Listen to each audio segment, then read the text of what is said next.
দর্শক বন্ধুরা, সোমবার বিকেলে খুব সুন্দর একটি কুরবানি গরু বিক্রি হয়ে গেছে গাবতলী হাটে।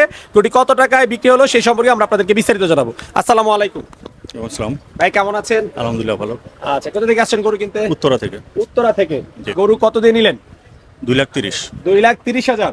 জি, জি। দাম চেয়েছিল কত? 50। 2,50,000। জি, জি। 2,30,000 দিয়ে নিয়েছেন। জি, জি। তাহলে তো একদম সীমিতই দাম চেয়েছে। ওই নাসির ভাইয়ের কাছে নিলাম, তো উনি তো সাধারণত বার্গেন অত করতে হয় না আর কি। আচ্ছা, তাহলে নাসির ভাই কি সীমিত দাম চেয়ে গরু বিক্রি করে দেয়? হ্যাঁ। ওরকম উল্টাপাল্টা দাম চায় না? না না, দরদাম করতে এমন একটা কষ্ট হয় না? তেমন কষ্ট হয় নাই। কতক্ষণ লেগেছে গরুটা ক্রয় করতে? 10 মিনিট। 10 মিনিটে গরু হয়ে গেছে। জি জি।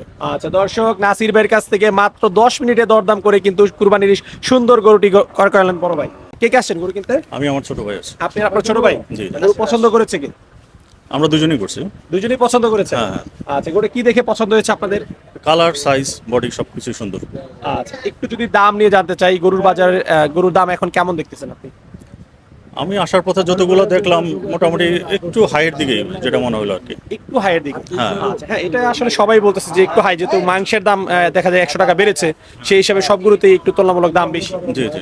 আচ্ছা, অপরণ খুশি তো গরু কিনে? হ্যাঁ আছে। আচ্ছা দর্শক, খুশি, আমরাও খুশি, আলহামদুলিল্লাহ। ভালো থাকবেন। জি।